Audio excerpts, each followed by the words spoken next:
अजय कुमार लल्लू जी, अजय जी आप ही से शुरू कर रहा हूं। ये यूपी जोड़ो यात्रा अजय जी क्यों निकाल रहे हैं, क्या मकसद है इसका? देखिए, भारत जोड़ो यात्रा के तर्ज पर हम लोग उत्तर प्रदेश के तमाम उन शोषित, वंचित, गरीब, मजदूर और किसानों के बीच में जाएंगे, उनकी बात करेंगे, उनकी समस्या को जानेंगे और उत्तर प्रदेश के उन बुनियादी सवालों को लेकर हम इस यात्रा को एक सहारनपुर से लेकर लखनऊ तक की यात्रा, लगभग 14 दिन की यात्रा करने का कार्य कर रहे हैं।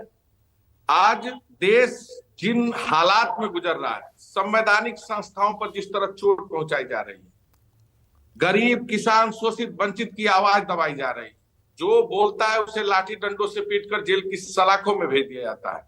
उत्तर प्रदेश आज अपराध का हब बना हुआ है। देश में जातिगत जनगणना एक सबसे बड़ा सवाल है।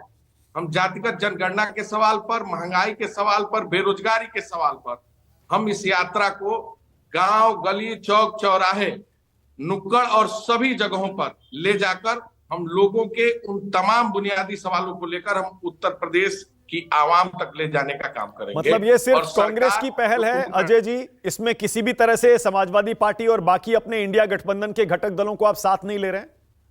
देखिए, ये यात्रा कांग्रेस पार्टी की यात्रा है और निश्चित तौर से अलग अलग फ्रंटों पर, अलग अलग जगहों पर सभी पार्टियां, जो विपक्षी पार्टियां हैं, वो सरकार को के उन तमाम विषयों को, मुद्दों को जनता के बीच में ले जाने का काम कर रही हैं।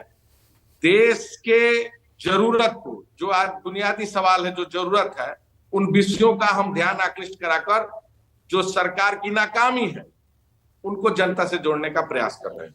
पर यूपी में तो आपकी हालत आपको पता है अजय जी, क्या हाल है आपका? देखा ना, एक लोकसभा सीट है आपके पास, विधानसभा में भी आप कहीं नहीं है, कोई वोट प्रतिशत आपके पास वहां नहीं है उत्तर प्रदेश में।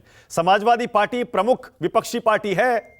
आप सुन ही रहे होंगे, बार बार अखिलेश जी कह रहे हैं कि आइए हमारे साथ आइए, तब मिलकर हम बीजेपी को चुनौती दे पाएंगे।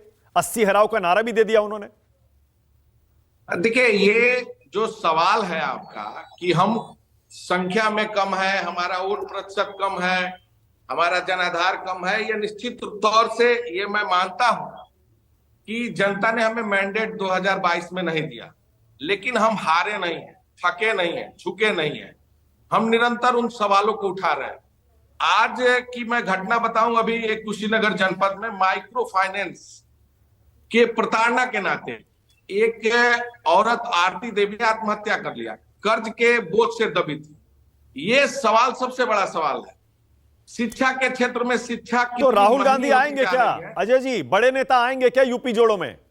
बिल्कुल आएंगे, सभी लोग आएंगे और उत्तर प्रदेश से देश का रास्ता खुलता है, तो निश्चित तौर से उत्तर प्रदेश में सभी लोग आएंगे। हमारे राष्ट्रीय अध्यक्ष भी आएंगे, आदरणीय राहुल जी भी आएंगे, प्रियंका जी भी आएंगे, सभी लोग इस यात्रा में शामिल होंगे और निश्चित तौर से इस यात्रा के माध्यम से सरकार के उन तमाम नाकामियों को हम जनता के बीच में ले जाने क्या का उत्तर प्रदेश में लोकसभा चुनाव लड़ेंगे राहुल गांधी अमेठी की सीट से दोबारा, और क्या प्रियंका गांधी भी चुनाव लड़ेंगी यूपी से?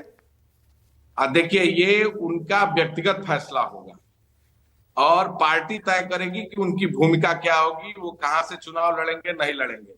अभी कोई बात कहना जल्दीबाजी होगी, लेकिन निश्चित तौर से हम इंडिया गठबंधन के साथ मजबूती से लड़ेंगे और इंडिया गठबंधन की बैठक 19 तारीख को है और 19 तारीख को गठबंधन के बैठक में, इंडिया गठबंधन के विषय बैठक में तय होगा कि कैसे हमें आगे बढ़ना है और कैसे हम भारतीय जनता पार्टी को शिकस्त दे सकते हैं। ओके, लेकिन आपके तो समाजवादी पार्टी से इतने संबंध खराब हो चुके हैं अजय जी, आपको भी पता है अखिलेश यादव ने क्या क्या नहीं कहा था मध्य प्रदेश चुनाव के दौरान।